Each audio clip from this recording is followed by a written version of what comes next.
الحمد لله الحمد لله نحمده ونستعينه ونستغفره ونؤمن به ونتوكل عليه ونعوذ بالله من شرور أنفسنا ومن سيئات أعمالنا من يهده الله فلا مضل له ومن يضلله فلا هادي له ونشهد أن لا إله إلا الله وحده لا شريك له ونشهد أن سيدنا ومولانا محمدا عبده ورسوله أرسله بالحق بشيرا ونذيرا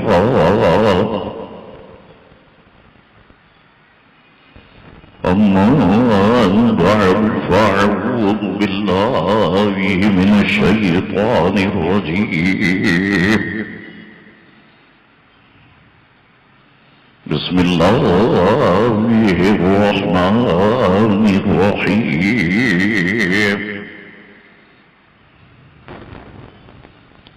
قل هو الله أحد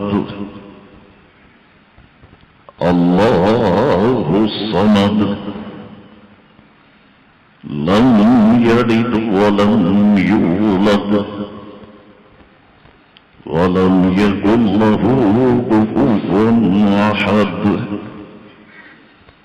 صدق الله مولانا العظيم وصدق رسوله النبي الكريم الأمين إن الله وملائكته يصلون على النبي يا أيها الذين آمنوا صلوا عليه وسلموا تسليما اللهم صل على سيدنا ونبينا ومولانا محمد معدن الجود والكرم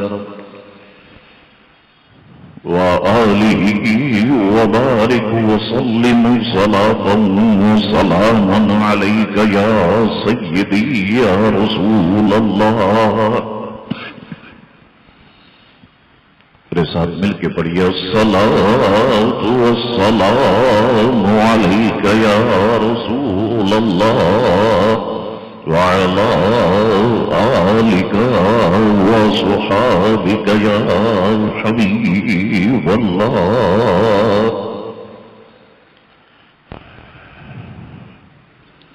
اللہ تبارک و تعالی کی حمد و ثنا اور دل کی گہرائیوں سے حضور رحمت عالم نور مجسم صلی اللہ تعالی علیہ وآلہ وسلم کی ذات اطہر پر دل کی گہرائیوں سے درود پاک پڑھ لینے کے بعد برادران اسلام دعا ہے اللہ کریم سے کہ اللہ کریم ہم تمام مسلمانوں کے گناہوں کو معاف فرمائے اور ہم سب کو دین مبین کا نور کامل عطا فرمائے. آج کی نشست میں نے قرآن مجید مجید و فرقان حمید کی انتہائی خوبصورت چمکتی ہوئی سورہ مقدسہ کی تلاوت کی ہے۔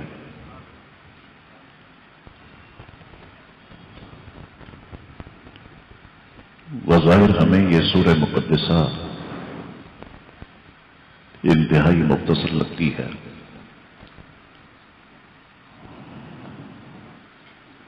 اور بہت سارے لوگ شاید مختصر ہونے کی وجہ سے اس کی طرف صحیح معنوں میں التفات نہیں کرتے، لیکن یہ سورہ مقدسہ اپنے دامن میں بہت نور لی ہوئی ہے، اور اس سے متعلق جو باتیں جان کائنات صلی اللہ علیہ وسلم نے ارشاد فرمائی، جب آپ ان باتوں کو سماعت فرمائیں گے تو آپ بھی ہر نماز میں اسے تلاوت کرنے لگ جائیں گے۔ فرمایا گیا قل هو اللہ احد، تم فرماؤ کہ وہ اللہ ہے، وہ ایک ہے۔ اللہ الصمد،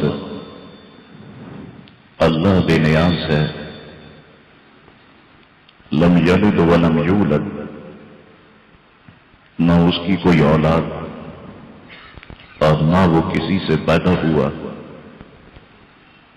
ولم یکن لہ کفوا احد، اور نہ اس کے جوڑ کا کوئی۔ سیدنا عبداللہ ابن عباس رضی اللہ تعالیٰ عنہما فرماتے ہیں کہ حضور علیہ السلام نے ارشاد فرمایا، مجھے اپنی امت پر عذاب ہونے کا خوف شب و روز رہتا تھا، دن رات رہتا تھا، یہاں تک کہ جبریل علیہ السلام سورہ اخلاص لے کر آئے تو مجھے تسلی ہوئی کہ اس سورت کے نازل کرنے کے بعد اللہ تبارک و تعالی میری امت کو عذاب میں مبتلا نہیں کرے گا، اس لیے کہ اس سورت کی نسبت اللہ کی طرف ہے، اور جو شخص اس کی ہمیشہ تلاوت کرے گا تو اس کے سر پر آسمان سے رحمت خداوندی کا سایہ ہوتا ہے جو کہ اسے اپنے دامن میں لے لیتا ہے۔ فرمایا تو اللہ تعالیٰ اس کے پڑھنے والے کی طرف نظر رحمت فرماتا ہے، اور اللہ تعالیٰ بخش دیتا ہے، اور اس کے بعد عذاب نہیں کرے گا، اور وہ جو چیز اللہ سے طلب کرے گا اللہ تبارک و تعالیٰ اسے وہ چیز عطا فرمائے گا۔ اللہ اکبر۔ دوستو، یہ سورہ مقدسہ کو میں 2-3 روز سے دیکھ رہا تھا۔ اس کی ایک خوبی یہ بھی ہے کہ اس سورہ مقدسہ کے کئی نام مفسرین کرام اور اہل علم نے بیان فرمائے، بلکہ بعض مفسرین نے تو اس کے 20 نام بیان فرمائے۔ عربی زبان میں کہا جاتا ہے کثرت الاسماء تدل علی شرف المسمى، کہ کسی چیز کے ناموں کا زیادہ ہونا یہ اس چیز کی عظمت، شرافت اور خاص مقام اور مرتبے پر دلیل ہوتی ہے۔ یعنی کسی بھی چیز کے جب نام زیادہ ہوتے ہیں تو یہ اس بات کی دلیل ہوتی ہے کہ یقیناً وہ چیز، وہ شے، وہ ذات بڑی خوبیوں والی ہے۔ تو مفسرین کرام فرماتے ہیں اس کے ناموں کو ذکر کرتے ہوئے فرماتے ہیں کہ اس کا ایک نام سورہ توحید ہے۔ اب اسے سورہ توحید کیوں کہا گیا؟ فرماتے ہیں اس میں عقیدہ توحید کو بڑی جامعیت اور انتہائی دلکش انداز میں قرآن مجید و فرقان حمید نے بیان فرمایا۔ اب کوئی اگر آپ سے یہ پوچھ بھی لے کہ توحید ہے کیا، تو میں ذرا اس کو بھی جب بات آ گئی ہے تو آسانی سے سمجھاتا ہوا آگے بڑھتا ہوں۔ اللہ رب العزت کو وحدہ لا شریک ماننا یہ توحید ہے۔ ازلی ابدی ماننا کہ اللہ رب العزت ہمیشہ سے ہے اور ہمیشہ تک رہے گا، یہ توحید ہے۔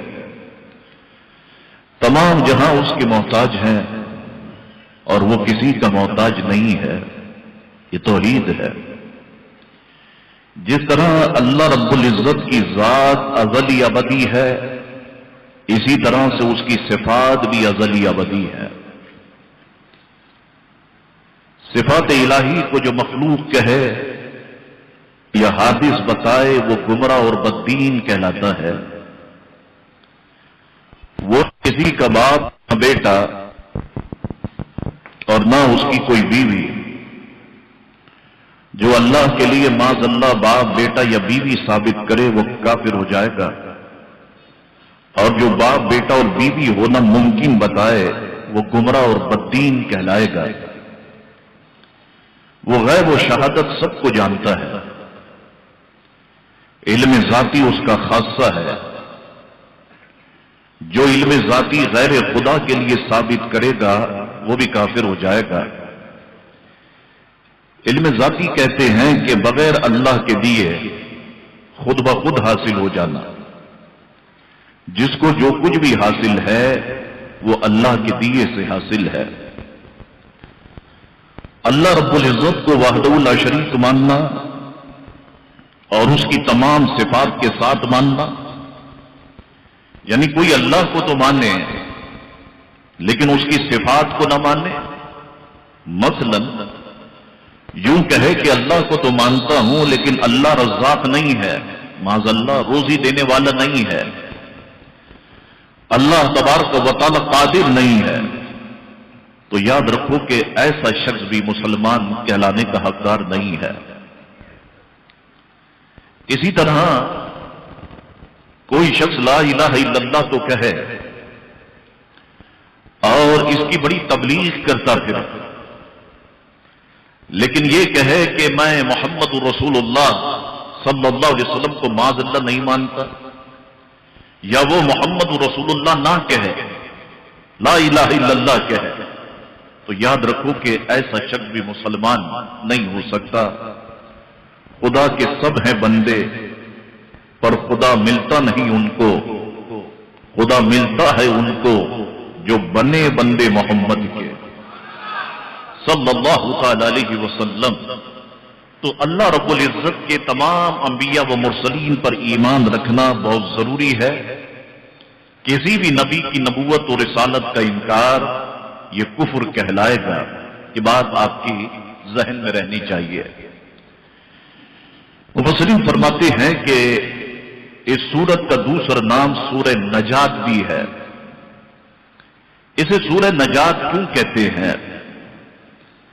فرماتے ہیں اس لیے کہ بندہ صحیح معنوں میں، بڑی خوبصورت بات ہے، بندہ صحیح معنوں میں اس پر اور اس کے معنی و مطالب پر غور و فکر کرے تو شرک کی آلودگیوں سے اسے نجات حاصل ہو جائے گی، اور مسلمان ہونے کے بعد اگر اس پر عمل کرتے ہوئے اپنے آپ کو گناہوں کی آلودگیوں سے بچا لے تو اسے جہنم سے نجات حاصل ہو جائے گی۔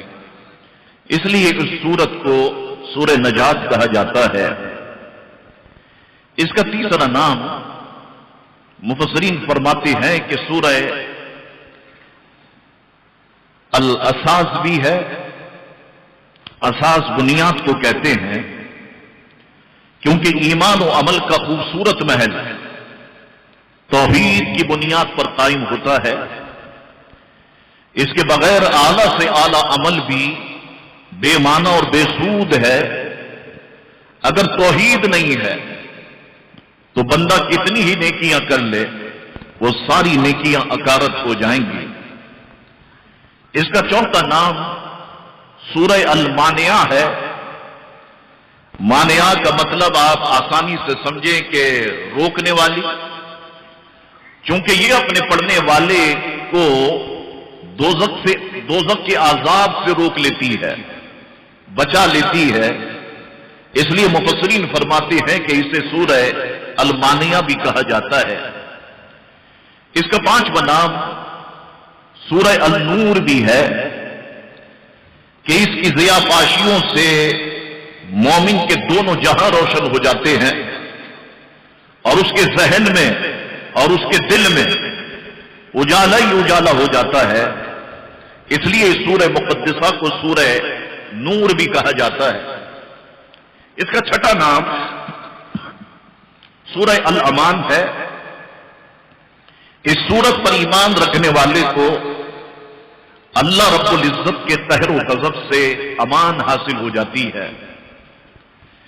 اس سورت کا ایک اور نام، ساتواں نام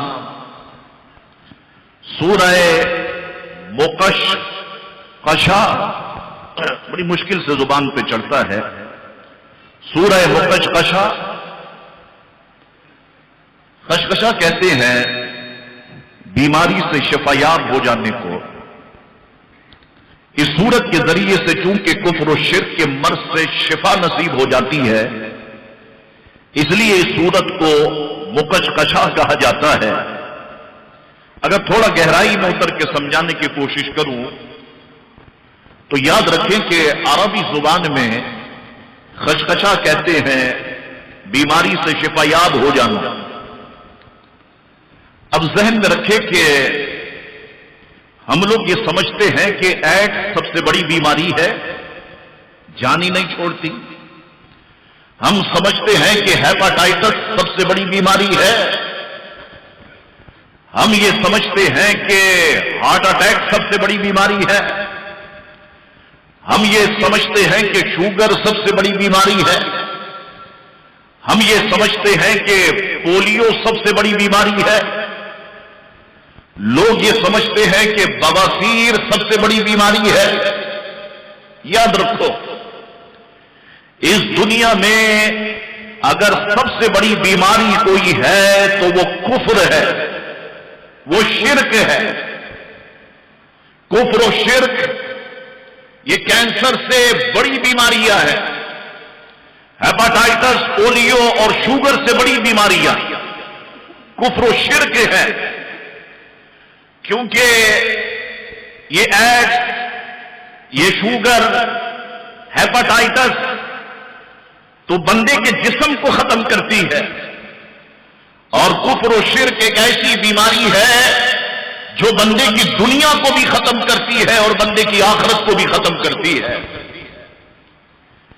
ہیپاٹائٹس، ایڈس، پولیو، شوگر، یہ بیماریاں ایسی ہے کہ بندہ اگر ان بیماریوں کی لپیٹ میں آ جائے اور مر جائے تو اللہ سے کبھی امید ہے کہ اللہ تعالیٰ اپنے محبوب کے صدقے اس کی مغفرت فرما دے. لیکن یہ بیماری ایسی ہے کفر و شرک کہ وہ بیماریاں تو بندے کے جسم کو ختم کرتی ہے اور قبر میں لے جاتی ہے، اور یہ بیماریاں بندے کی دنیا اور آخرت کو ختم کرتی ہیں اور بندے کو جہنم میں لے جاتی ہے. تو سب سے بڑی بیماری اگر اس وقت زمین پر کوئی ہے تو وہ ذہن میں رکھنا کہ وہ کفر و شرک ہے، اور اس کو قرآن نے بھی بڑی بیماری قرار دیا. ایک جگہ پر فرمایا فی قلوبہم مرض، یعنی کفار اور مشرکین کے دلوں کے اندر مرض ہے، دلوں کے اندر بیماری ہے. اب ذرا قرآن کو پڑھے اور شوق سے پڑھے، اور جب آپ ایک بار پڑھے، دو بار پڑھے، پھر وقت آئے گا کہ آپ مزے لے لے کر کے قرآن کو پڑھنے لگ جائیں گے، یا یوں کہو کہ پھر قرآن زبان اور دماغ کو مزے دینے لگ جائے گا، دل کو سرور حاصل ہونے لگ جائے گا۔ قرآن فرما رہا ہے کہ فی قلوبہم مرض،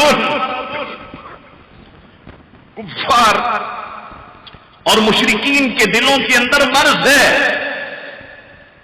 تو میں سوچ رہا تھا کہ قرآن فرما رہا ہے کہ کفار اور مشرکین کے دلوں کے اندر مرض ہے، تو میں قرآن یہ بتا کہ رب نے پھر کیا علاج کیا؟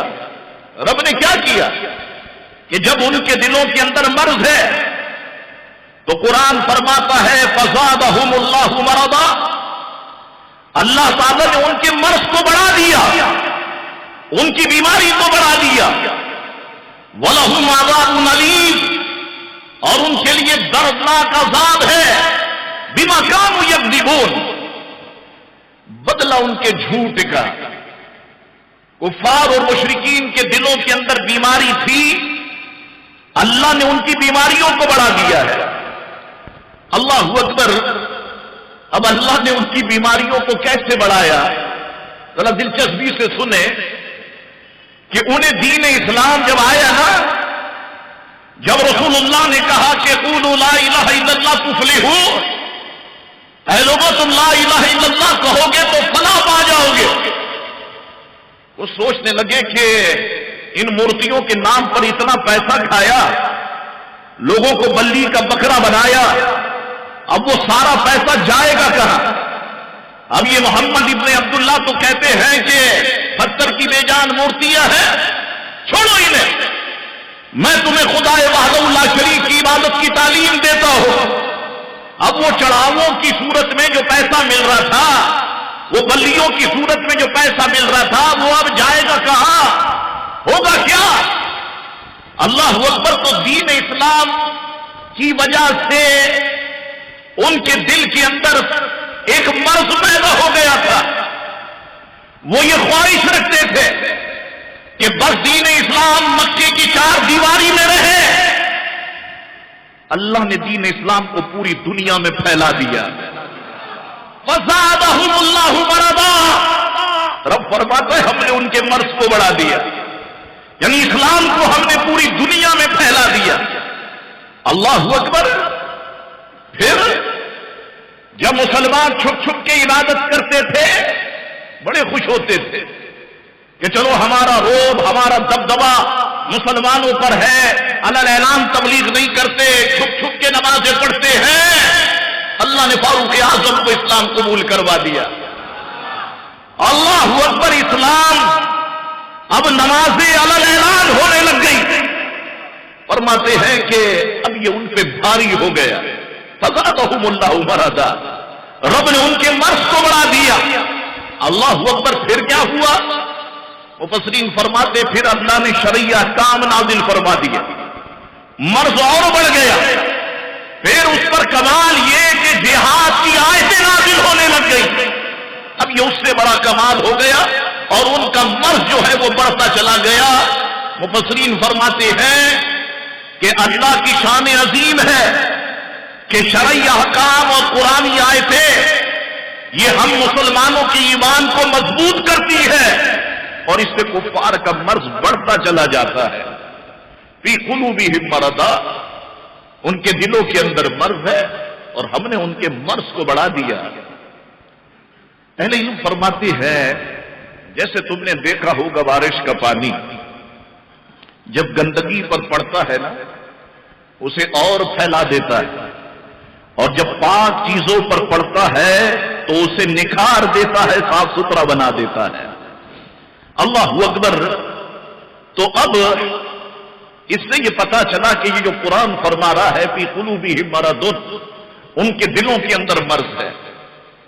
تو یاد رکھیں کہ جتنے بھی کفار اور مشرکین ہیں وہ سارے کے سارے بیمار ہیں اور دلی طور پر بیمار ہیں، اور الحمدللہ اللہ کی وحدانیت پر اور رسول اللہ کی رسالت پر اور رسول اللہ علیہ السلام کی ختم نبوت پر ایمان رکھنے والے جتنے لوگ ہیں یہ صحت مند ہے، یہ توانا ہے، یہ تندرست ہے۔ یہی وجہ ہے کہ جب کوئی بیمار قوم تندرست قوم سے ٹکرائے گی، لڑے گی، تو تندرست قوم جیت جائے گی اور بیمار قوم کو شکست ہو جائے گی۔ آپ نے دیکھا بیمار قوم ٹکرائی، صرف 90 سیکنڈ میں طیارے ان کے زمین پہ پڑے ہوئے تھے۔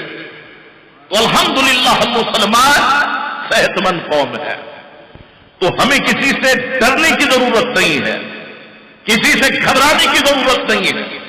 اور کفار و مشرکین یہ بیمار قوم ہے۔ مفسرین فرماتے ہیں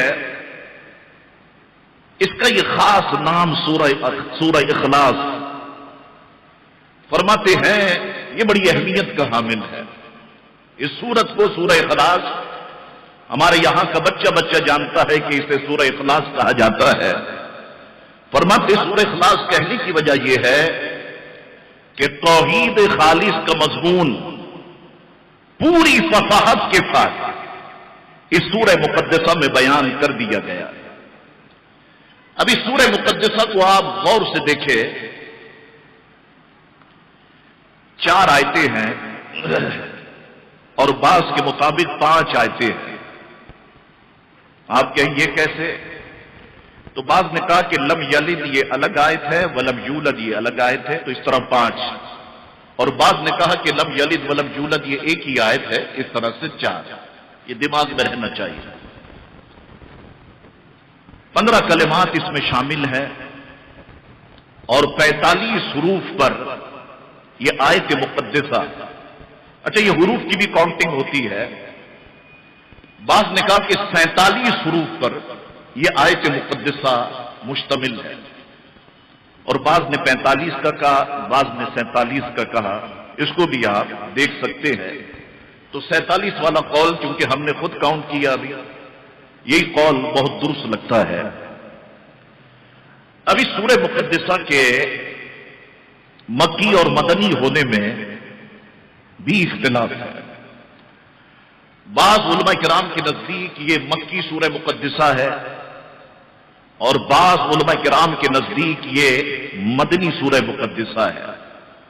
اب دونوں طرف کی روایتیں ہیں اور دلائل ہیں، وہ بھی میں آپ کی خدمت میں پیش کرتا ہوں تاکہ اس سورت پر گفتگو کرنے کا جو میں نے اس کو تلاوت کیا ہے اس کا پورا حق ادا ہو سکے۔ مسند احمد میں روایت موجود ہے، ابو عالیہ ابی بن کعب رضی اللہ تعالیٰ سے روایت کرتے ہیں کہ مشرکین کا ایک گروہ نبی کریم علیہ السلام کی خدمت میں حاضر ہوا اور پوچھنے لگا، اے محمد صلی اللہ علیہ وسلم، جس رب پر ایمان لانے کی آپ ہمیں دعوت دیتے ہیں اس کا نسب نامہ تو ہمیں بتائیے تاکہ ہمیں اس کی پہچان ہو جائے۔ تو یہ وہ وقت تھا کہ اللہ تعالیٰ نے سورہ مقدسہ کو نازل فرما دیا، قل هو اللہ احد اللہ الصمد لم یلد ولم یولد ولم یکن لہ کفوا احد۔ امام شعبی فرماتے ہیں، حضرت جابر رضی اللہ تعالیٰ سے نقل کرتے ہیں کہ ایک اعرابی نبی کریم علیہ السلام کے پاس آیا اور کہنے لگا کہ اپنے رب کا نسب نامہ ہمیں سنائیے۔ تو اس وقت اللہ تعالیٰ نے یہ سورہ مقدسہ نازل فرما دی۔ ابو وائل حضرت عبداللہ ابن مسعود رضی اللہ تعالیٰ سے روایت کرتے ہیں کہ قریش نے ایک دفعہ اللہ تعالیٰ کے پیارے رسول اللہ علیہ السلام سے فرمائش کی کہ اپنے رب کا نسب نامہ تو ہمیں بتائیے۔ تو اس وقت یہ آیت مقدسہ حضور علیہ الصلوۃ والسلام پہ نازل ہوئی۔ اب تینوں روایتیں میں نے آپ کے سامنے پیش کی۔ ان تینوں روایتوں کو سامنے رکھ کر اہل علم فرماتے ہیں کہ پتہ چلا کہ یہ سورہ مقدسہ مکی سورہ مقدسہ ہے، کیونکہ وہیں کے مشرکوں نے اور قریش کے کچھ لوگوں نے یہ سوالات حضور سے پوچھے تھے اور وہیں پر یہ سورہ مقدسہ نازل ہوئی تھی۔ دوسری روایت کو جب ہم دیکھتے ہیں تو پتہ چلتا ہے کہ اس کا نزول مدینہ طیبہ میں ہوا۔ مثلا حضرت عباس رضی اللہ تعالیٰ عنہ فرماتے ہیں کہ یہودیوں کا ایک گروہ بارگاہ رسالت امام صلی اللہ علیہ وسلم میں حاضر ہوا. ان کے ساتھ کعب بن اشرف بھی تھا. انہوں نے کہا کہ اللہ نے مخلوق کو پیدا کیا، بس ہمیں یہ بتائیے کہ اللہ کو کس نے پیدا کیا. جب یہ سوال انہوں نے حضور کی بارگاہ میں کیا تو حضرت عبداللہ ابن عباس رضی اللہ تعالیٰ عنہ فرماتے حضور از حد غضبناک ہو گئے، حضور کا چہرہ ناز سرخ ہو گیا. تو حضرت جبریل حاضر خدمت ہوئے اور حضور کو تسلی دی کہ یا رسول اللہ صلی اللہ علیہ وسلم آپ غضبناک نہ ہو. اور یہ سورہ مقدسہ حضور کریم علیہ الصلوۃ والسلام کی بارگاہ میں نازل کی گئی، اتری اس وقت.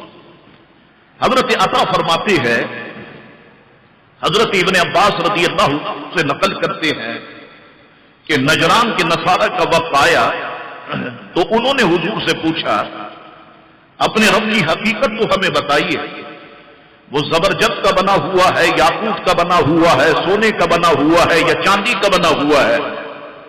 حضور نے فرمایا میرا رب ان چیزوں میں سے نہیں ہے، میرا رب تو ان تمام اشیاء کا خالق ہے. تو اس موقع پر یہ سورہ مقدسہ نازل ہوئی. تو یہودیوں کا وفد اور نجران کے عیسائیوں کا وفد یہ مدینہ طیبہ ہی میں حضور کی بارگاہ میں حاضر ہوا تھا. اس لیے بعض علماء کرام اس طرف گئے کہ یہ سورہ مقدسہ مدنی سورہ مقدسہ ہے. لیکن اہل تحقیق کی میں دو باتیں آپ کی خدمت میں پیش کرتا ہوں. اہل تحقیق کہتے ہیں کہ روایتوں کے ان تعارض کو یوں ختم کیا جا سکتا ہے کہ آسان الفاظ میں ہم یہ کہہ سکتے ہیں کہ اس سورت کا نزول دو بار ہوا، ایک بار مکہ مکرمہ میں اور دوسری بار مدینہ طیبہ میں. کہتے ہیں ایک توجیہ یوں بھی کی جا سکتی ہے کہ یہ سورت نازل تو مکہ مکرمہ میں ہوئی، لیکن جب اسی قسم کے سوالات مدینے کے یہودیوں اور نجران کے عیسائیوں نے حضور سے پوچھے تو ان کے جواب کے لیے اس سورت کی طرف توجہ کرا دی گئی. اسی کو نزول سورت سے تعبیر کر دیا گیا کہ یہ سورت دو مرتبہ نازل ہوئی ہے. اللہ اکبر. تو بعض کے نزدیک یہ مکی سورت ہے اور بعض کے نزدیک یہ مدنی سورت ہے. میں نے آپ سے کہا کہ مختصر سی سورت ہے، لیکن اس سورہ مقدسہ کی فضیلت و اہمیت اللہ اکبر آپ سنے حضور کے فرمان، ہماری عقل دنگ ہو جائے گی کہ کتنی فضیلت و اہمیت ہے. بخاری اور مسلم کی پہلی حدیث حضرت عائشہ صدیقہ رضی اللہ تعالیٰ عنہ فرماتی ہیں نبی کریم علیہ السلام نے ایک صحابی کو ایک لشکر کا امیر بنا کر کسی مہم پر روانہ کیا تو ان کا یہ معمول تھا کہ جب وہ جماعت کراتے تو ہر رکعت کی قرات کے اختتام پر سورہ اخلاص کو تلاوت فرماتے تھے. واپسی پر لشکریوں نے اس بات کا تذکرہ حضور علیہ الصلوۃ والسلام کی بارگاہ میں کیا تو حضور علیہ السلام نے فرمایا تم ان سے پوچھو وہ ایسا کیوں کرتے تھے. تو جب ان سے دریافت کیا گیا تو انہوں نے جواب دیا کہ بات یہ ہے کہ اس سورت میں اللہ تعالی کی صفات بیان کی گئی، اس لیے میں اس کی تلاوت کو بڑا محبوب رکھتا ہوں کہ جب بھی نماز پڑھتا ہوں تو آخر میں اس سورت کی تلاوت میں ضرور کرتا ہوں.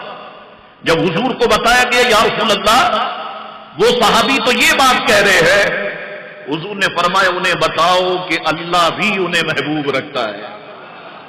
وہ اس سورت کو محبوب رکھتے ہیں، انہیں جا کے کہو کہ اللہ بھی انہیں محبوب رکھتا ہے. اللہ اکبر. حضرت انس رضی اللہ تعالیٰ عنہ فرماتے ہیں ایک انصاری مسجد قباء میں انصار کی امامت کیا کرتے تھے اور ان کا بھی طریقہ یہی تھا کہ وہ آخر میں سورہ اخلاص کی تلاوت کیا کرتے تھے.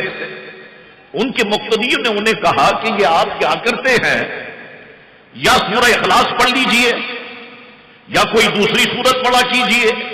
انہوں نے کہا نہیں میں تو ایسا ہی کروں گا، اب آپ کی مرضی ہو تو جماعت کراتا ہوں اور اگر آپ کی مرضی نہ ہو تو کسی دوسرے کو امام بنا لیں.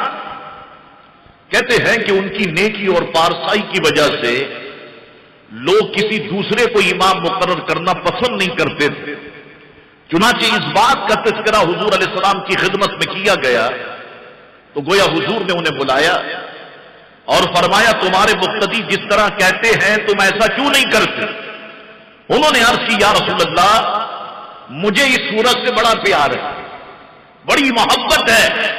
تو حضور نے ارشاد فرمایا اس سورت کی محبت نے تجھے جنت میں داخل فرما دیا ہے۔ اللہ اکبر۔ تیسری روایت حضرت ابو ہریرہ رضی اللہ تعالیٰ عنہ فرماتے ہیں حضور کریم علیہ الصلوۃ والسلام، یہ سورہ مقدسہ ایک ایسی سورت ہے کہ گویا اس کی ایک بار تلاوت کرنا 10 پاروں کی تلاوت کے برابر ہے۔ اس بات کو آپ ذہن میں رکھیں۔ حضرت ابو ہریرہ فرماتے ہیں کہ حضور علیہ السلام نے ایک روز صحابہ کرام کو حکم ارشاد فرمایا تم سب اکٹھے ہو جاؤ، میں تمہیں آج 1/3 قرآن سناؤں گا، یعنی 10 پارے میں تمہیں سناؤں گا، سب جمع ہو جاؤ۔ چنانچہ لوگ جمع ہو گئے تو حضور علیہ السلام تشریف لائے، سورہ اخلاص کی تلاوت فرمائی اور واپس حجرے میں تشریف لے گئے۔ تو لوگ آپس میں کہنے لگے صحابہ کرام حضور نے تو فرمایا تھا میں تمہیں 1/3 قرآن سناؤں گا اور آپ صرف سورہ اخلاص سنا کر تشریف لے گئے۔ حضور واپس تشریف لائے، فرمایا میں نے تمہیں یہی کہا تھا نا کہ میں تمہیں 1/3 قرآن سناؤں گا۔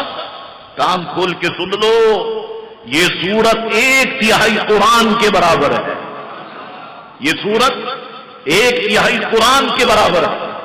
اللہ اکبر۔ ایک روز حضرت ابو سعید فرماتے ہیں حضور علیہ السلام نے صحابہ کرام کو فرمایا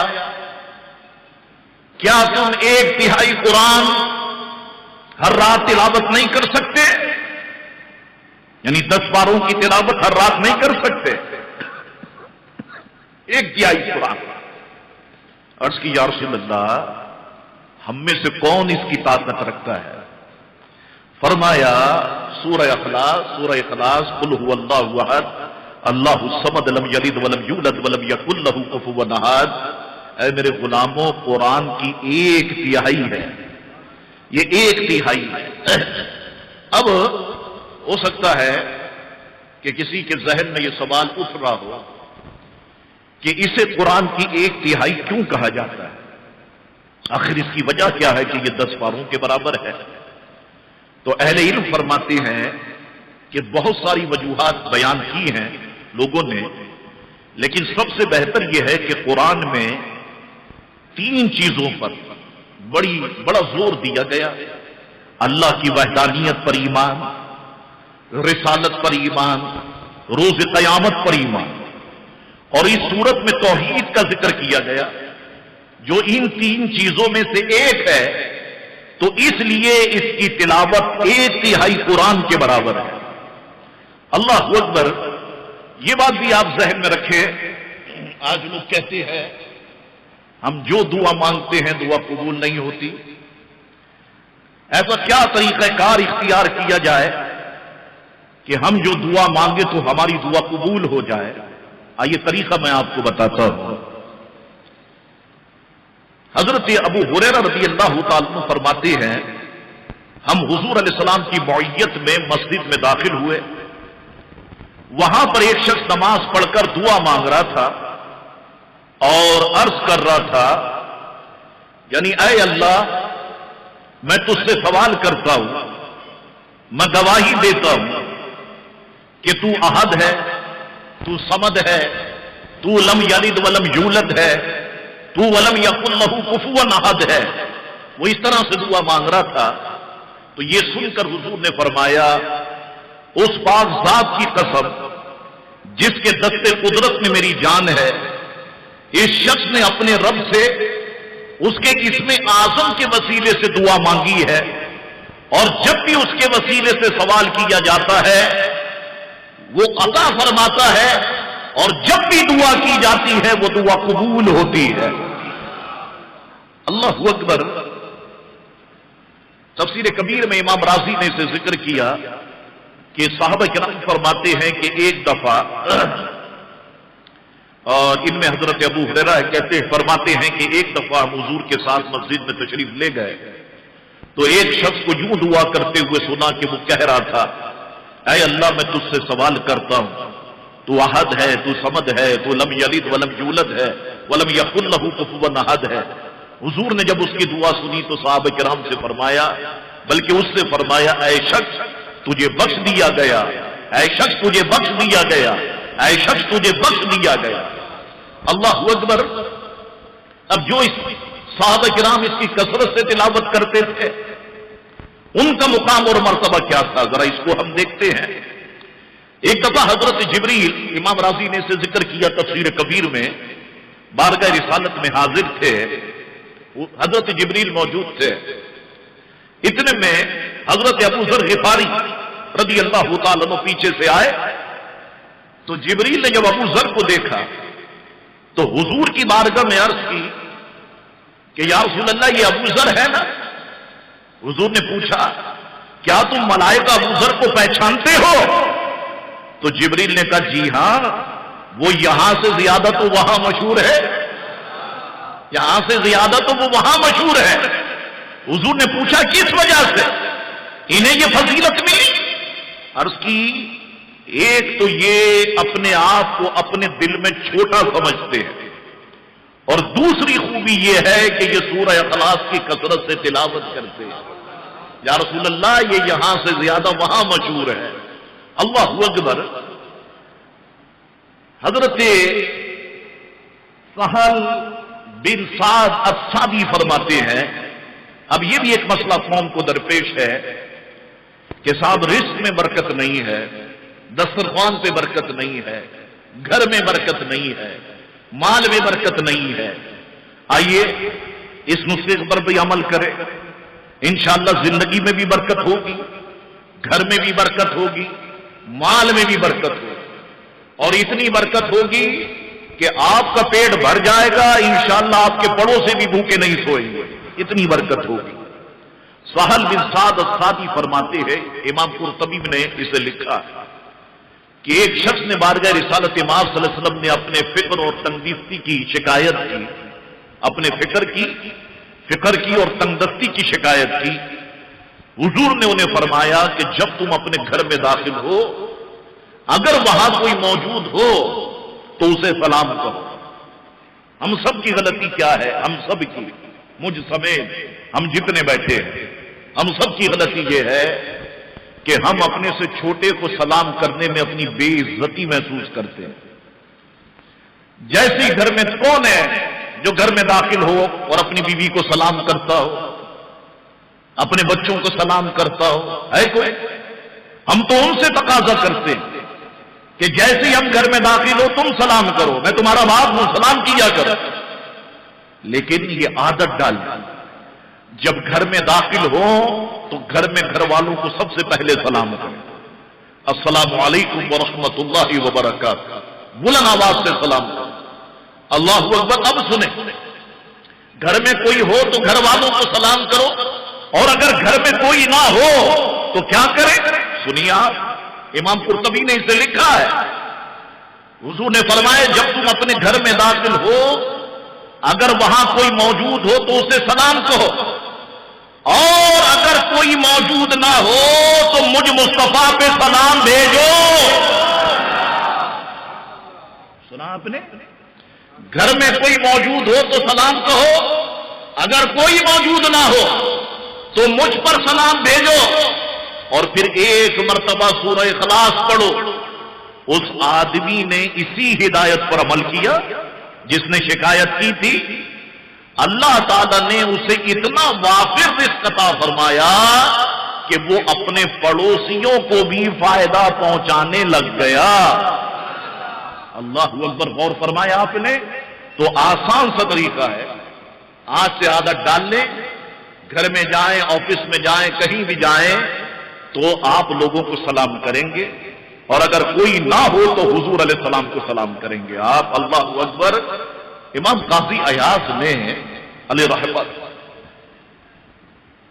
شفا شریف میں ان مقامات کا ذکر کرتے ہوئے کہ جہاں حضور علیہ السلام کو صلاۃ و سلام بھیجنا چاہیے، اس پر گفتگو کی تو ایک جگہ پر فرماتے ہیں عمر بن دینار جو امام حدیث ہے اور سیاہ ستہ کے مصنفین نے ان سے احادیث روایت کی ہیں، عمر بن دینار کہتے ہیں کہ اللہ کے یہ ارشاد فَإِذَا دَخَلْتُمْ بُيُوتًا کہ ضمن میں لکھتے ہیں کہ جب تم اپنے گھروں میں داخل ہو تو اپنے آپ پر سلام بھیجو۔ ابن دینار کہتے ہیں کہ اگر گھر میں کوئی نہ ہو تو السلام علی النبی صلی اللہ علیہ وسلم ورحمۃ اللہ وبرکاتہ پڑھے۔ ملا نثاری پھر اس کی شرح میں لکھتے ہیں کہ ایسا کیوں ہے؟ فرماتے ایسا اس لیے ہے کہ حضور علیہ السلام کی روح مبارکہ اہل اسلام کے گھروں میں حاضر ہوتی ہے۔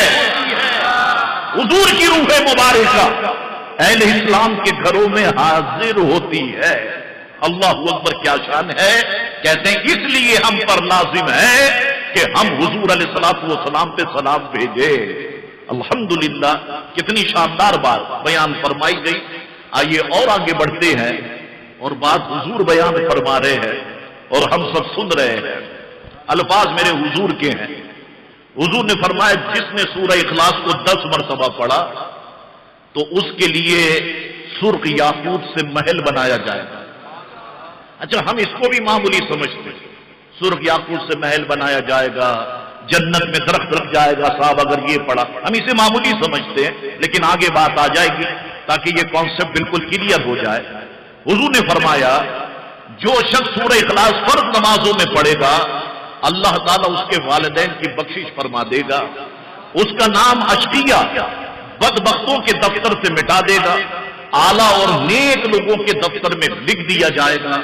حضور علیہ السلام نے ارشاد فرمایا جس نے مرض موت میں سورہ اخلاص پڑھی تو وہ قبر میں نہیں جلے گا اور قبر اسے دبائے گی بھی نہیں جلے گا، قبر اسے دبائے گی بھی نہیں، اس کو فرشتے اپنے پروں پر اٹھائیں گے، حتیٰ کہ پل صراط سے گزار کر جنت میں پہنچا دیں گے، لیکن شرط یہ ہے کہ ساتھ میں بسم اللہ شریف بھی پڑھتا ہو۔ اللہ اکبر۔ حضرت علی کرم اللہ وجہ کریم فرماتے ہیں حضور علیہ السلام نے ارشاد فرمایا جو شخص بعد نماز فجر 10 مرتبہ سورہ اخلاص پڑھے گا وہ گناہوں سے محفوظ رہتا ہے، اگرچہ شیطان اسے گناہ کی طرف راغب کرنے کی کوشش کرے۔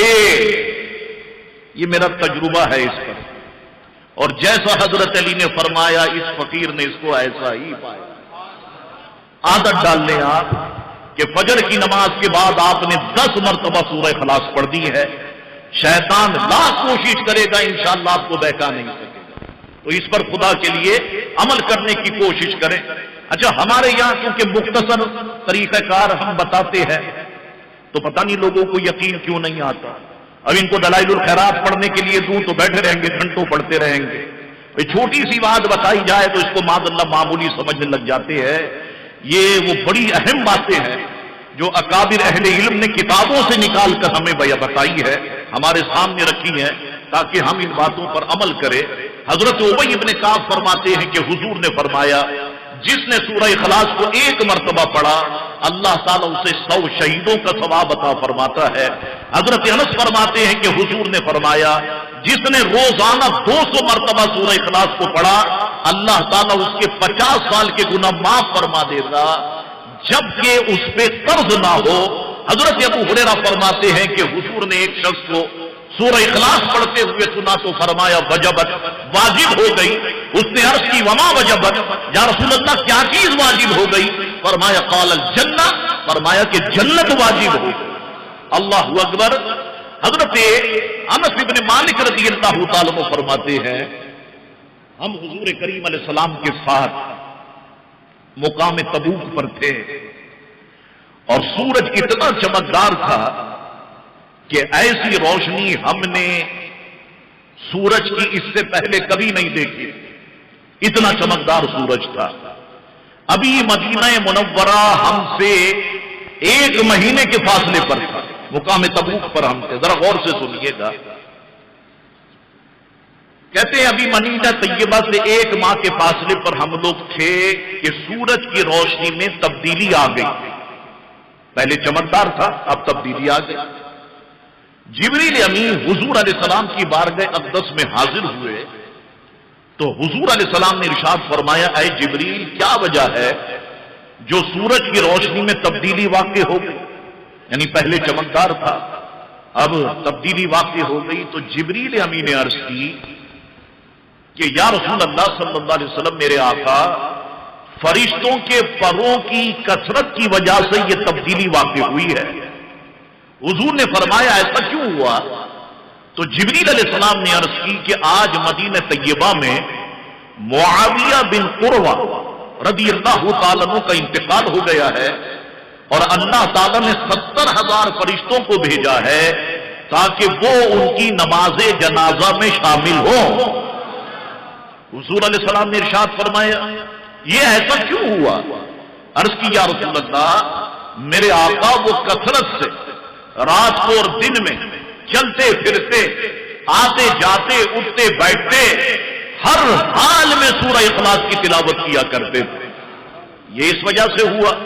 تو جبریل علیہ السلام نے عرض کی میرے آقا اگر آپ حکم کریں نا تو میں زمین کو سمیٹ دوں تاکہ آپ ان پر جنازہ پڑھیں. ابھی 1 مہینے کا ڈسٹینس ہے، زمین کو سمیٹ دوں تاکہ آپ ان پر نماز جنازہ پڑھیں. حضور نے فرمایا ہاں سمیٹ دو. چنانچہ جبریل نے اپنے دونوں مبارک پروں کو زمین پر مارا تو زمین رسول اللہ علیہ السلام کے لیے سمٹ گئی اور حضور فوراً ہی مدینہ منورہ پہنچ گئے. اللہ وہ حضور نے تو نہیں فرمایا جبریل زمین کو سمیٹنا اور پھیلانا یہ تو اللہ کا کام ہے، تم کب سے سمیٹنے لگ گئے. حضور جانتے ہیں کہ اللہ نے جبریل کو طاقت عطا فرمائی ہے. اللہ اکبر سمیٹ دی اور سرکار مدینہ طیبہ پہنچ گئے. پھر ان صحابی رسول کا سرکار نے جنازہ پڑھایا تو حضور علیہ السلام نے دیکھا کہ ان کے پیچھے 70,000 فرشتے موجود تھے جنہوں نے ان کی جنازہ پڑھی. اچھا جنازہ پڑھنے کے بعد کیا ہوا؟ کہتے پھر حضور لوٹ آئے مقام تبوک پر، زمین پھر پھیلا دی گئی، سرکار پھر لوٹ آئے مقام تبوک پر. اللہ اکبر کیا شان ہے میرے آقا نبی کریم علیہ السلام کی اور حضور علیہ الصلوۃ والسلام کے غلاموں کی. حضور علیہ الصلوۃ والسلام یہ دینی معاملات، یہ دینی باتیں جہاں صحابہ کرام کے مجمع میں بیان فرماتے وہیں پر اپنے گھر والوں کو بھی بیان کرتے، ایک ایک بات بتاتے چھوٹی چھوٹی. امام حسن کو بھی باتیں بتاتے، امام حسین کو بھی باتیں بتاتے، اپنی ازواج کو بھی باتیں بتاتے. ہماری غلطی کیا ہے؟ ہم دین کی کچھ باتیں سیکھتے تو ہیں لیکن اپنے گھر والوں کو نہیں بتاتے، بٹھا کر کے اتوار کے دن اپنے بچوں کو نہیں بتاتے.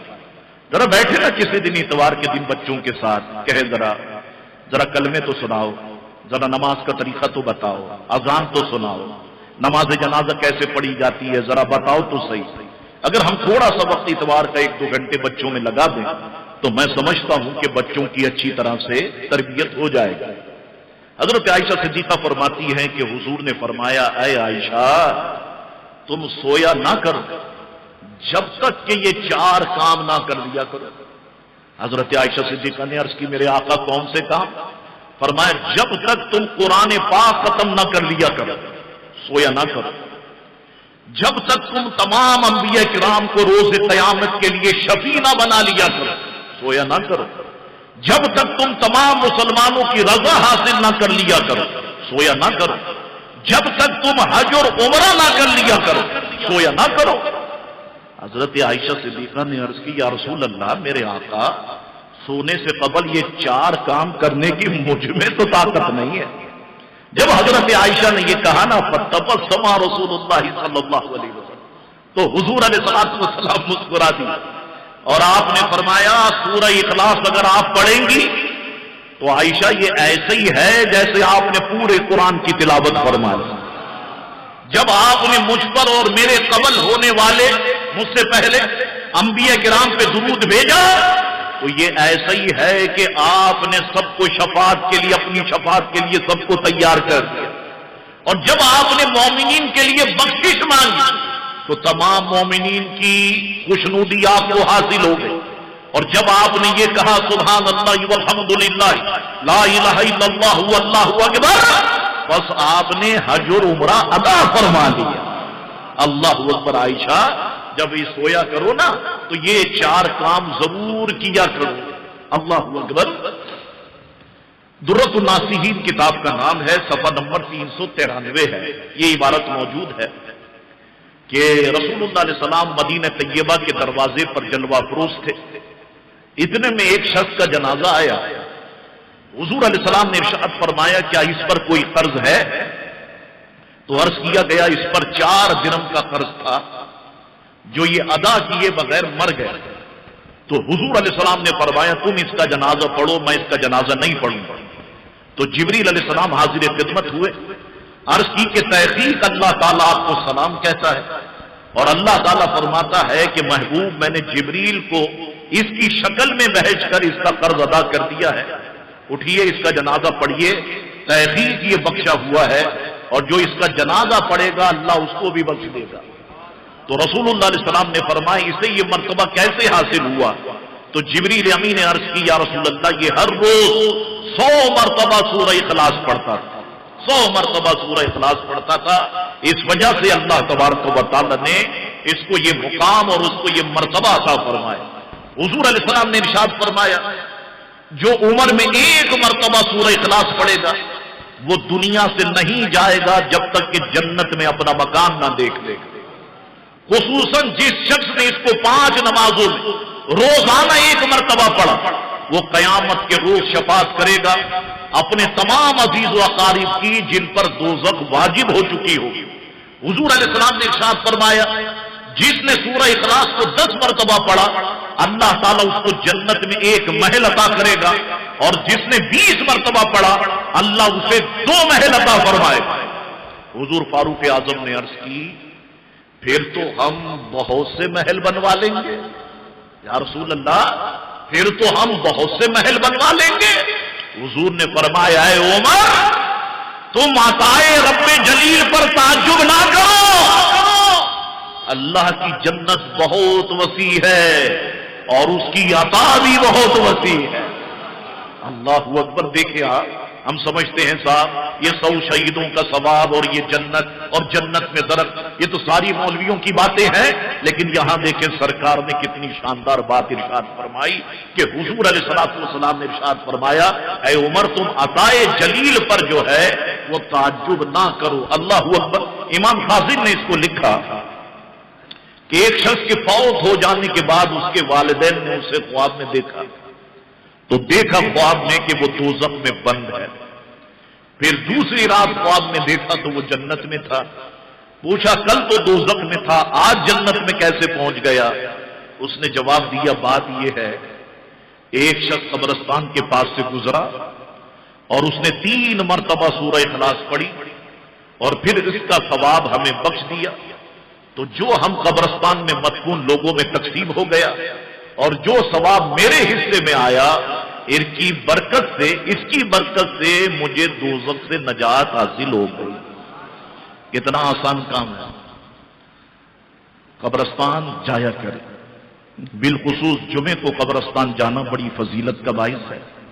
اگر جمعے کو ٹائم نہیں ملتا تو اتوار کو تو چھٹی ہوتی ہے، اتوار کو جائیں، اور جانے کے بعد بڑا آسان کام میں آپ کو بتاؤں 11 مرتبہ سورہ اخلاص پڑھیں، ساتھ میں بسم اللہ شریف ضرور پڑھتے چلے جائیں۔ حضرت علی فرماتے ہیں اس پڑھنے والے کو قبرستان میں موجود مردوں کی گنتی کے برابر اللہ ثواب عطا فرمائے، تو آپ کا بھی کام ہو جائے گا، اور آگ کے ذریعے سے قبرستان میں اگر کسی مردے کو قبر میں عذاب ہو رہا ہے تو اس کا بھی کام ہو جائے گا۔ تو اللہ تبارک و تعالی ہمیں اللہ تبارک و تعالی اس کی محبت ہمارے دلوں کے اندر پیدا فرمائے اور اس پر عمل کرنے کی توفیق عطا فرمائے۔ تھوڑا سا 5-10 منٹ میں لیتا ہوں۔ فرمایا گیا قل هو اللہ احد، تم فرماؤ کہ وہ اللہ ہے، وہ ایک ہے، اللہ الصمد، اللہ بے نیاز ہے، لم یلد ولم یولد، نہ اس کی کوئی اولاد ہے اور نہ وہ کسی سے پیدا ہوا، وَلَمْ يَكُنْ لَهُ كُفُوًا أَحَدٌ، اور نہ اس کے جوڑ کا کوئی۔ اللہ اکبر۔ یاد رکھو دوستو، اب جو بات کرنے لگا ہوں یہ بھی بڑی اہمیت کی حامل ہے۔ اللہ رب العزت کی ذات اقدس اور صفات کاملہ کے بارے میں جس قسم کی غلطیاں، غلط فہمیاں نوع انسانی میں تھی یا ہیں یا رہیں گی، اس خوبصورت اور وجد آفری سورہ مقدسہ نے ان تمام غلط فہمیوں کا انتہائی پیارے انداز میں اور آسان انداز میں ازالہ فرما دیا۔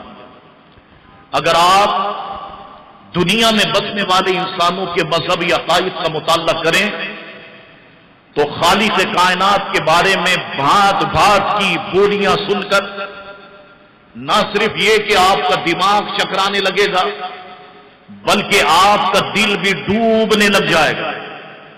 اس دنیا میں تو بعض لوگوں نے معاذ اللہ رب العزت کے وجود ہی کا انکار کر دیا۔ ان کے نزدیک یہ کرۂ زمین، فلک بوس پہاڑ، ابلتے چشمے، رواں دواں ندیاں، قوس قزح کے رنگ، رنگین پھول، شبنم کے قطرے، سمندروں کی بے کرانیاں، نیلا آسمان، فضا میں چمکتے ہوئے انگنت ستارے، یہ سب بغیر کسی بنانے والے کے خود بخود ماریز وجود میں آ گئے۔ وہ کہتے بس یہ دھماکے کی پیداوار ہے، معاذ اللہ کسی کی حکمت کا، کسی کے علم کا، کسی کی قدرت کا اس میں کوئی دخل نہیں ہے۔ اور بعض بے وقوفوں نے کہا اتنی بڑی کائنات ہے، اتنی بڑی کائنات کا نظام معاذ اللہ ایک خدا کیسے چلا سکتا ہے؟ کائنات اتنی بڑی ہے، اتنی بڑی کائنات کا نظام ایک خدا کیسے چلا سکتا ہے؟ یہ خدا کے بس کی بات نہیں ہے۔ تو اس احمقانہ سوچ کو سامنے رکھتے ہوئے بعض لوگوں نے دو خداؤں کا تصور کر لیا، بعض لوگ تین خداؤں کو ماننے لگ گئے۔ اگر کبھی آپ کا ہندوؤں سے واسطہ پڑا ہو یا کبھی آپ ہندوستان گئے ہو تو آپ جگہ جگہ جب مورتیوں کو اور بتوں کو دیکھیں گے نا، سر پکڑ کے آپ بیٹھ جائیں گے کہ جتنے ان کے مسائل ہیں اتنے ان کے خدا ہیں۔ اور حال یہ ہے کہ جب بھی وہ کسی عجیب و غریب چیز کو دیکھتے ہیں وہ رام رام کرتے ہوئے اس کے آگے جھک جاتے ہیں، اس کو خدا سمجھنے لگ جاتے۔ آگ نے ہاتھ کو جلا دیا، آگ کی پرستی شروع، پانی نے آگ کو بجھا دیا، پانی کی پرستی شروع۔ ان کے دو بھگوانوں کی لڑائی آپ کو دیکھنی ہو چولہے پر دیکھ سکتے ہیں۔ پتیلے میں آپ پانی رکھ دیں، نیچے والا خدا اگر جوش میں آ جائے اوپر والے بھگوان کا نام و نشان مٹا دے۔ اوپر والا بھگوان اگر جوش میں آ جائے، ابل پڑے، تو نیچے والے بھگوان کا نام و نشان مٹا دے۔ تو دنیا میں دنیا گھوما ہوں، دنیا میں سب سے بے وقوف قوم اگر ہمیں کوئی دکھائی دیتی ہے تو وہ ہندو قوم دکھائی دیتی ہے۔ دنیا میں سب سے گندا مذہب اگر کوئی مجھے دکھائی دیتا ہے تو وہ ہندو مذہب دکھائی دیتا ہے۔ آپ دیکھیں نا، مسلمانوں سے کہتے ہیں ہندوستان کے کہ مسلمان غدار ہے، ان مسلمانوں کو پاکستان بھیجو، یہ سارے سری نگر کے لیڈر غدار، انہیں پاکستان بھیجو۔ ہندوستان کا مسلمان غدار نہیں ہے، ہندوؤں غدار تم ہو۔ ہندوستان کا مسلمان پیدا ہوتا ہے تو ہندوستان کی زمین پر اور مر کے دفن ہوتا ہے تو ہندوستان کی مٹی۔ غدار تم ہو، جب مرتے ہو تو تمہاری چتا جلائی جاتی ہے اور رات کو پتہ نہیں کون سے کوڑے کرکٹ میں چلی جاتی ہے۔ مسلمان غدار نہیں ہے، مسلمان وفادار ہے۔ وہ پیدا ہوا ہے تو ہندوستان کی زمین پر، وہ مر کے دفن ہوگا تو ہندوستان کی زمین پر، اور تم مسلمانوں کو ختم نہیں کر سکتے۔ مسلمان ہندوستان میں بالکل ایسا ہی ہے جیسے کہ منہ میں زبان ہوتی ہے، 32 دانتوں کے درمیان میں زبان ہے، لیکن دانت زبان کو نقصان نہیں پہنچا سکتے۔ 32 لاکھ ہندوؤں کے درمیان میں مسلمان بسا ہوا ہے، لاکھ فرقوں کے درمیان، لیکن تم مسلمان کو دبا نہیں سکتے۔ الحمدللہ مسلمان وفادار ہے، جہاں پیدا ہوتا ہے اور وہیں پر جا کر دفن ہوتا ہے۔ اور دوسرا معاملہ ان کا کیا ہے؟ یہ گائے کے پیچھے لگ گئے۔ اچھا، گائے کا معاملہ ابھی کا نہیں ہے، گائے کا معاملہ بہت پہلے کا۔ میرے حضور اعلی حضرت نے اس پر بڑا کام کیا کہ صاحب یہ گائے کو کاٹنا، گائے کا ذبیحہ کرنا، یہ گائے کی ہدیہ ہے۔ میرے اعلی حضرت نے لکھا کیا ہندو بکرے نہیں کھاتے، بکریاں نہیں کھاتے، مچھلی نہیں کھاتے؟ اس کو ذبح کرنا جانور کی ہدیہ نہیں ہے؟ صرف گائے کو ذبح کرنا ہی جانور کی ہدیہ کیوں ہے؟ یہ الو کے پٹھے گائے کو تو گاؤ ماتا کہتے ہیں، بیل کو اپنا باپ نہیں کہتے، وہ تو گمراہ ہوتا ہے، اسے باپ نہیں کہتے۔ ایک الو کے پٹھے کی ویڈیو میں نے دیکھی، وہ کہتا ہے گائے کے پیشاب میں 60 بیماریوں کا علاج ہے، اور تحقیق کر لے تجھے گوبر میں 200 بیماریوں کا علاج دکھائی دے گا۔ عجیب قوم ہے، آپ غور فرمائیں، عجیب قوم ہے۔ اسے گائے کے پیشاب میں بیماریاں علاج دکھائی دے رہا ہے، اسے گوبر کے اندر جو ہے وہ علاج دکھائی دے رہا ہے۔ اللہ اکبر۔ تو لوگوں نے کہا ایک خدا اتنی بڑی کائنات کا نظام کیسے چلا سکتا ہے؟ 2 خدا مان لیے، 3 خدا مان لیے۔ وہ ہندوستان کے اندر آپ جائے، چوہوں کا مندر الگ، بندروں کا مندر الگ، ہر چیز کا مندر الگ۔ ابھی تھوڑا صبر کرو، یہ ابھی آنند جو پہنچا نا، تھوڑی دیر بعد اس کی بھی پوجا کرنے لگ جائے گا۔ وہ جہاز سے گرا مر گیا، بچ گیا، یہ تو ہمارا بھگوان ہے، اس کی پرستش کرنے لگ جائیں گے۔ اور جس دن غوری پہنچا اس کو بھی خدا کہنے لگ جائیں گے، جس دن شاہین پہنچے گا اسے بھی خدا کہنے لگ جائیں گے، جس دن ابدالی پہنچے گا اس دن بھی خدا، اس کو بھی خدا کہنے لگ جائیں گے، اور جس دن ایٹم بم پہنچے گا سارے خداؤں کو مانگنے والے زمین کے اندر ہی دکھائی دے۔ ایسے بے وقوف لوگ کہتے ہیں صاحب اتنی بڑی سلطنت کا نظام ایک خدا کیسے چلا سکتا ہے؟ 2 خداؤں کے قائل ہو گئے، 3 خداؤں کے قائل ہو گئے۔ اور پھر اگر آپ کو کتابیں پڑھنے کا شوق ہو، لوگوں کی بے وقوفی آپ دیکھیں کہ اپنے سے مضبوط انسانوں کو لوگوں نے خدا ماننا شروع کر دیا، یہ خدا ہے۔ پھر کیا ہوا؟ 8، 10، 15، 20 مضبوط انسان جب یا 200، 500 خدا مانے، انہوں نے ایک دوسرے کی بیویوں کو اغوا کیا، عشق و محبت کی داستانیں آپس میں چلائی۔ ان خداؤں کے یہاں اولاد بھی پیدا ہوئی، کہنے لگے صاحب مضبوط انسان ہے اس لیے ہم انہیں اپنا خدا مانتے ہیں۔ اور میں لطف کی بات آپ کو بتاؤں، حیران ہوتا ہوں ذرا، جب سے یہ معاملہ شروع ہوا میں انڈین چینلز کی نیوز اس کو غور سے دیکھنے لگ گیا کہ ان خرافات کو ماننے والے، ان پر ایمان رکھنے والے اور جوش و خروش سے ان کا پرچار کرنے والے معمولی قسم کے لوگ نہیں، بڑے بڑے فلاسفر اس میں شامل، بڑے بڑے منطقی اس میں شامل، بڑے بڑے چوٹی کے سائنسدان اس میں شامل، بڑے بڑے ریاضی دان اس میں شامل، بڑے بڑے فصیح اور بلیغ لوگ اس میں شامل، بڑے بڑے دانشور اس میں شامل، بڑے بڑے عقل و فہم کے مجسمے اس میں موجود، مذہبی رہنما اس میں موجود، چور چوٹی کے سیاسی قائدین اس میں موجود، جو مورتیوں کو خدا مانتے ہیں، جو بندروں کو خدا مانتے ہیں، جو سانپوں کو خدا مانتے ہیں۔ اللہ اکبر۔ توحید کے علم بردار، دعوت حق کے مبلغ اعظم، آمنہ کے لال حضور علیہ السلام جب اس دنیا میں جلوہ گر ہوئے تو مکے میں سونے، تانبے، فولاد اور لکڑی کے بے شمار خداؤں کی خدائی کا ڈنکا بج رہا تھا۔ حضور علیہ السلام نے صفا کی چوٹی پر کھڑے ہو کے فرمایا قولوا لا الہ الا اللہ تفلحوا، اے لوگوں اگر تم لا الہ الا اللہ کہو گے تو فلاح پاؤ گے۔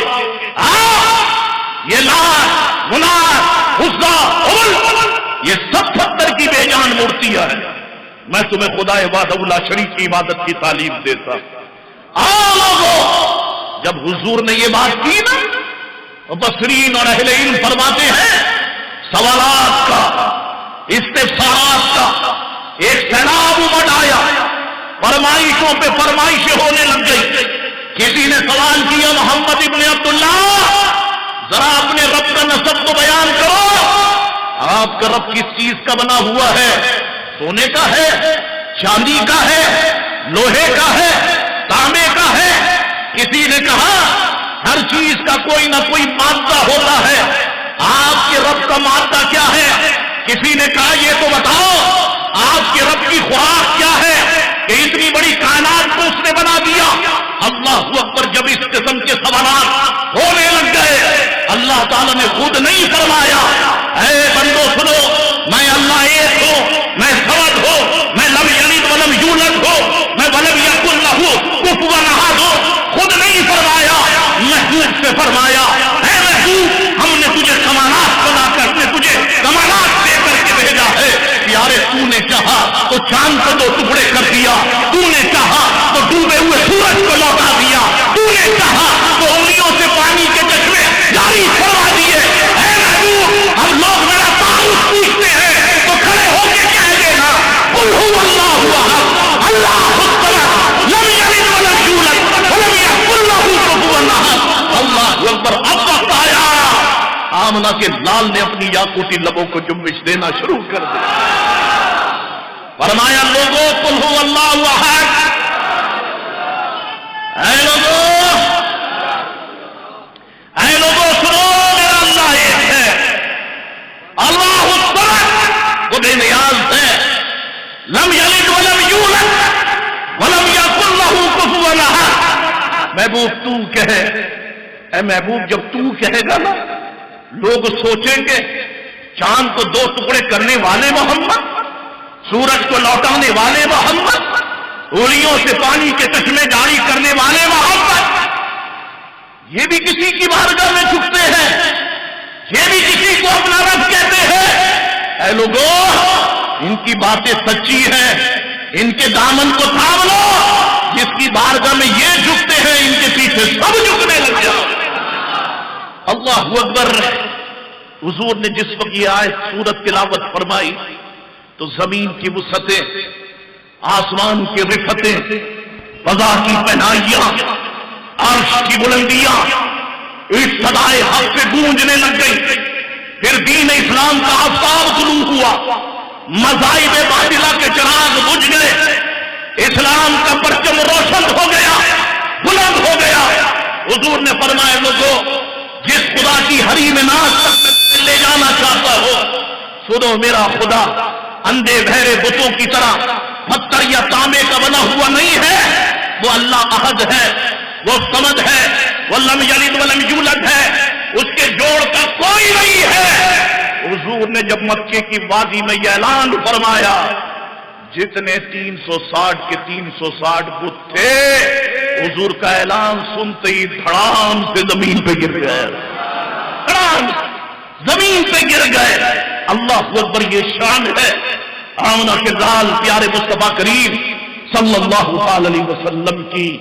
اے لوگوں اس نعمت پر شکر ادا کرو. ہمارا خدا وہ ہے جو مصطفیٰ کا خدا ہے، اس پہ فخر کرو اور ایک خدا کا خوف اپنے دل میں رکھو. دنیا کا خوف اپنے دلوں سے نکال دو. اللہ کے حکم کے بغیر کچھ نہیں ہو سکتا. میرا اللہ جب تک ہمیں باقی رکھنا چاہے گا ہم باقی رہیں گے، اور جس دن ہم نے دنیا سے جانا ہے کوئی ہمیں روک نہیں سکے گا. اللہ اکبر. باتیں ابھی بہت ساری باتیں ہیں لیکن وقت بڑی تیزی کے ساتھ نکل جاتا ہے. یہ 45 منٹ کا تعویذ میرے گلے میں گھومتا رہتا ہے. کبھی وقت ملے تو انشاءاللہ اس پر اور تفصیل کے ساتھ گفتگو ہوگی. اب انشاءاللہ کل سے رجب شریف کا مہینہ شروع ہوگا اور انشاءاللہ میرے غریب نواز کے عرس کے ڈنکے بجنے لگ جائیں گے انشاءاللہ تعالی. ہندوستان غریب نواز کا ہے ہندوستان، انشاءاللہ وہ ہندوستان پہ قبضہ کرے گا پاکستان. انشاءاللہ تبارک و تعالی ہندوستان پہ حکومت بھی اب پاکستان ہی کی ہوگی، غریب نواز کے ماننے والوں کی ہوگی.